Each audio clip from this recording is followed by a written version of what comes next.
Y'all see it. Let's do it, man. Let's get some reading in. Late night. Shit, man. Long day, man. I've been doing a lot. You know what I mean? I'm tired. But let's get it. You know what I mean? Chapter 10, Power of the Mastermind. Power of the Mastermind. The driving force. The ninth step towards riches. Power is essential for success in the accumulation of money. Plans are inert and useless without sufficient power to translate them into action. This chapter will describe the method by which an individual may attain and apply power. Power may be defined as organized and intelligently directed knowledge. Power, as the term is here used, refers to organized effort sufficient to enable an individual to transmute desire into its monetary equivalent. Organized effort is produced through the coordination of effort of two or more people who work toward a definite end in a spirit of harmony. Power is required for the accumulation of money. Let's go. Power is necessary for the retention of money after it has been accumulated. Let us ascertain how power may be acquired. If power is organized knowledge, let us examine the sources of knowledge. Infinite intelligence. Infinite intelligence. This source of knowledge may be contacted through the procedure described in another chapter, with the aid of creative imagination. B. Accumulated experience. The accumulated experience of man, or that portion of it which has been organized and recorded, may be found in any well-equipped public library. An important part of this accumulated experience is taught in public schools and colleges, where it has been classified and organized. C. Experiment and research in the field of science, and in practically every other walk of life. Men are gathering, classifying, and organizing new facts daily. This is the source to which one must turn when knowledge is not available through accumulated experience. Here, too, the creative imagination must often be used. Knowledge may be acquired from any of the foregoing sources. It may be converted into power by organizing it into definite plans and by expressing those plans in terms of action. Examination of the three major sources of knowledge will readily disclose the difficulty an individual would have if he depended upon his efforts alone in assembling knowledge and expressing it through definite plans in terms of action. If his plans are comprehensive and if they contemplate large proportions, he must generally induce others to cooperate with him before he can inject into them the necessary element of power. Gaining power through the mastermind. The mastermind may be defined as coordination of knowledge and effort in a spirit of harmony between two or more people for the attainment of a definite purpose. No individual may have great power without availing himself of the mastermind. In the preceding chapter, instructions were given for the creation of plans for the purpose of translating desire into its monetary equivalent. If you carry out these instructions with persistence and intelligence and use discrimination in the selection of your mastermind group, your objective will have been halfway reached even before you begin to recognize it. So you may better understand the intangible potentialities of power available to you. Through a properly chosen mastermind group, we will here explain the two characteristics of the mastermind principle, one of which is economic in nature and the other psychic.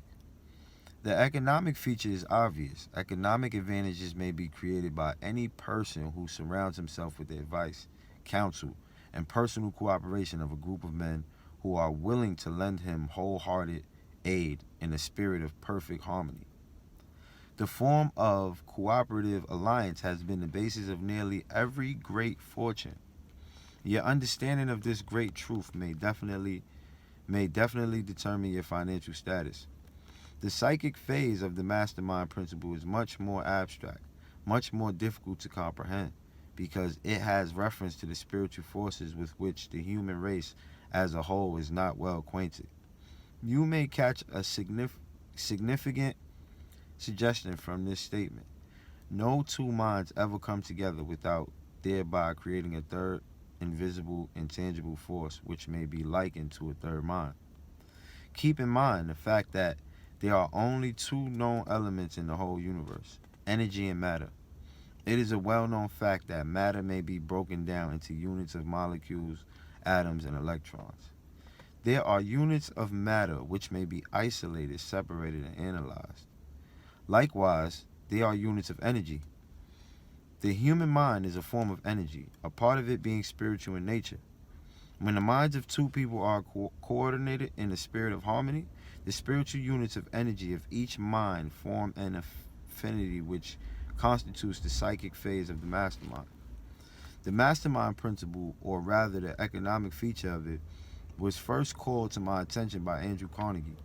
Over 25 years ago, discovery of this principle was responsible for the choice of my life's work. Mr. Carnegie's mastermind group consisted of a staff of approximately 50 men, with whom he surrounded himself for the definite purpose of manufacturing and marketing steel. He attributed his entire fortune to the power he accumulated through his mastermind. Analyze the record of any man who has accumulated a great fortune, and many of those who have accumulated modest fortunes, and you will find that they have either consciously or unconsciously employed the mastermind principle. Great people can be accumulated through no other principle. Energy is nature's universal set of building blocks, out of which she constructs every material thing in the universe, including man and every form of animal and vegetable life. Through a process which only nature completely understands, she translates energy into matter. Nature's building blocks are available to man in the energy involved in thinking. Man's brain may be compared to an electric battery. It absorbs energy from the ether, which permeates every atom of matter and fills the entire universe. It is a well-known fact that a group of electric batteries will provide more energy than a single battery. It is also